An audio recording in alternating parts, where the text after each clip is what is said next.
Good morning, creators.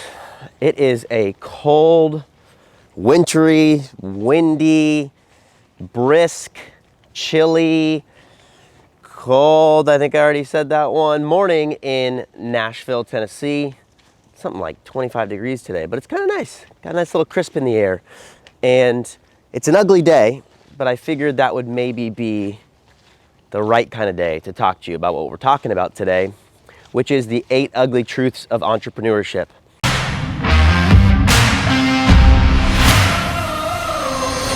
I know. Come on, grab a chair, sit down with me, let's go over it. And I'm doing one of my earlier videos with this subject because I think it's important that people understand what they're getting into when they choose the path of entrepreneurship. I love it. I think it's the greatest thing that you can do. But there are some really harsh truths that you have to understand before you get into it. Because it's better that somebody tells you now than somebody waits till you're 6 months in and you figure it out yourself, or you're a couple years in and someone went, oh yeah, like I thought you already knew that, or yeah, I told you so, when you end up figuring out maybe that you're not cut out for it or that it's not for you. Is it hailing? Yes, it is, which is probably a good segue into number 1.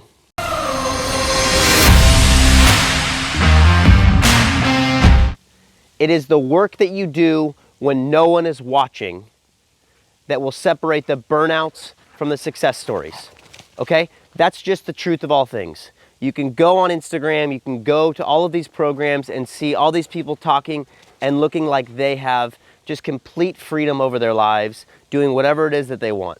The reality is that they busted their ass in order to get there. And freedom, which is what a lot of entrepreneurs are seeking, comes through constraint. Okay, and success comes through discipline over long periods of time. It is about the hard work, it is about the ugly work, and the people that are successful in this world have put in most of their hours at the ugliest hours of the day, in the early mornings, in the late nights. There is no escaping hard work. It just has never been done before. You have to work your ass off if you want to be successful. It may take you a really long time. There is just no such thing as overnight successes in business. It just doesn't happen, so don't think that you're gonna be the exception to that rule. The reason for that is it just takes a really long time to create customers and to tell people that your brand or your product exists. So it doesn't mean your product isn't great, it doesn't mean that your brand isn't great, but it just takes a long time to tell people that you exist, and there's a correlation between how many people know about you and how much revenue you're doing as a company. The more people know, the more people have the opportunity to buy. So if you're in this and you think in 6 months you're gonna be rolling in the dough, it's just not the truth, and it's just not what's going to happen.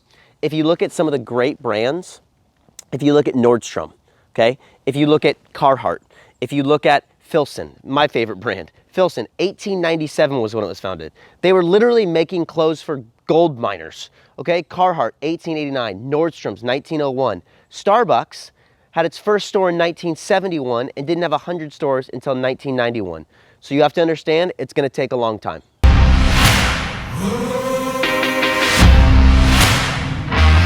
What worked for me may not work for you. I know that sucks, because it would be great if there was just a one-size-fits-all strategy that you could apply to your business, that he could apply to his, that she could apply to hers, but it's just not the case. Okay, there is not a one-size-fits-all, and I know there's a lot of people out there pitching you, hey, come to my conference, come to my event, and you'll be able to get to 7 figures or 8 figures, you'll figure it all out. Well, the reality is paying attention to that person's business model may actually be detrimental to you. There are a few different business strategies when you look at it. Some people want to build a community and build a brand and aren't necessarily obsessed with having a certain bottom line in order to do that, and they're willing to make a few more sacrifices. Or there's people that want to just sell a product on Amazon for the lowest price possible, have the lowest overhead possible, so the lowest costs as a business possible, and then just try and make as much margin as they can and have it all go to the bottom line and provide sort of a reasonable customer service experience, or just not really care that much about customers at all. Or there's drop shipping, which don't even get me started on drop shipping. Even on this YouTube channel, I can teach you principles, I can teach you leadership, I can tell you my story at Kalo, but it doesn't mean that all of the things that I teach you or all the things that someone else teaches you is going to apply to your business. You have to take everything, be a sponge, sponge it all up, and then understand which of those things you just sponged up applies best for your business.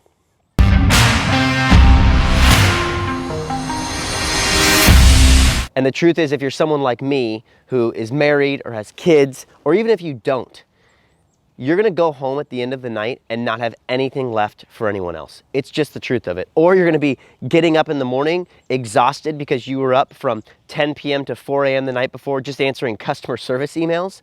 You're gonna be drained, and just going through the process of having employees, building a business, building something from scratch is exhausting. And you're gonna find yourself with not a lot left for others.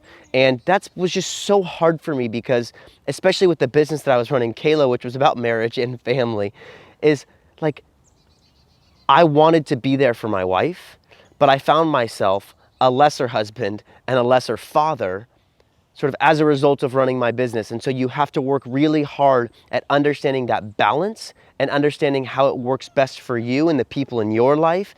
But you have to understand, it's emotionally exhausting running a business and starting a business. All right, the fifth ugly truth of entrepreneurship.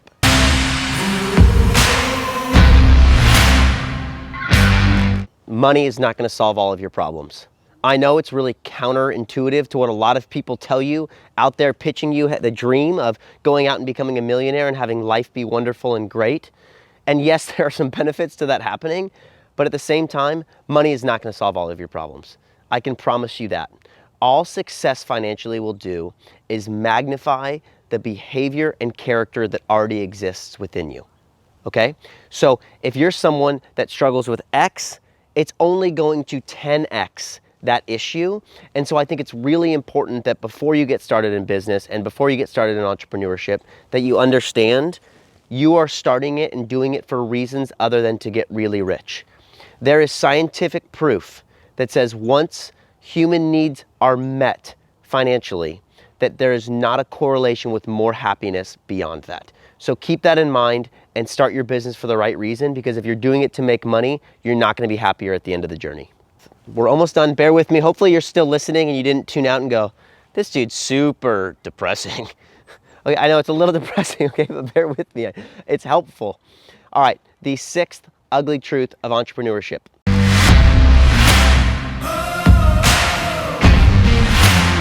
Being an entrepreneur can ruin relationships you have with people really close to you. I get it. When you start a business, you go, hey, friends, family, this is what I'm doing. You guys want to be a part of this. It's going to be so awesome and it's going to be so great.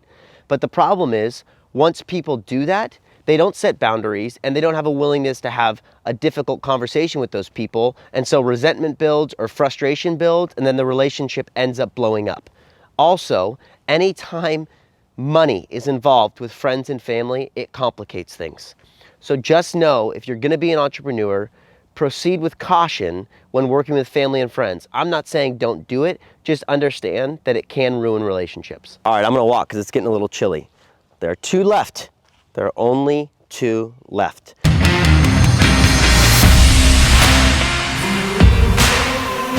That's just the reality, and it's a harsh reality. And a lot of people want to believe that they can be entrepreneurs, that they can do it, and then they start doing it, and they see the work involved, and they see that it's not a lot of glamour. It's actually a lot of really ugly hours, and a lot of hard work, and a lot of difficult conversations, and a lot of rejection. Once they see all of those things, they realize they aren't cut out for it. And there's nothing wrong with that. Honestly, there really is nothing wrong with that. I get it. It's a miserable journey at times, but I'm wired a certain way and I can't turn it off. But for you, if you want to try and be an entrepreneur, or you're pursuing your business and you get a year in, 2 years in, and you go, you know what? This just isn't for me. I valued a little bit more security, and I think that I can still pursue what I was created to do, working for someone else. That is totally fine. But the truth is, a lot of people will push through and push through and push through and never have the courage to admit that it's not for them. So the seventh ugly truth is that you may not be cut out for it, because not everyone is. Here it is, rounding it out, the grand finale. I don't know if we should call it the grand finale because it's not good stuff, but it's the grand finale. Bezos, Musk, Gates, they are the exception. They are not the rule.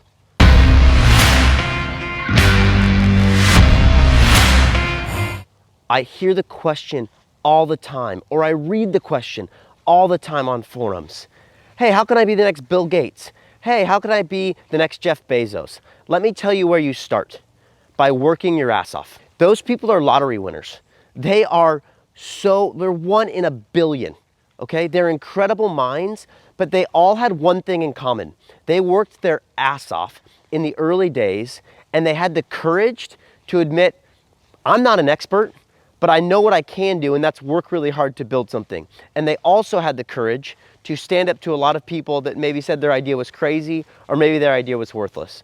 So stop comparing yourself to the great minds of our time and the great entrepreneurs of our time. Learn from them, look up to them, but stop thinking that you need to be them. You need to build the greatest thing that you can build with the idea that you have. Focus on doing that, and maybe one day you will be the next Jeff Bezos. All right, there it is. There it is, the 8 ugly truths of entrepreneurship. Sterling, we made it through, buddy. What do you think? We made it through. Yep, he doesn't even care. All right, that's it. The 8 ugly truths of entrepreneurship. And I just want to add this at the end. If I was recording this video, and I will record a video about all of the positive things of entrepreneurship, the list could be twice as long. I'll probably also make it 8 though, because it just makes sense, you know what I mean? But it could be twice as long because I love the journey of entrepreneurship. I just wanted to help prepare you for it. I didn't want to scare you off. That wasn't the goal with these videos. It was just to prepare you. And I want you to know that I'm with you every step of the way.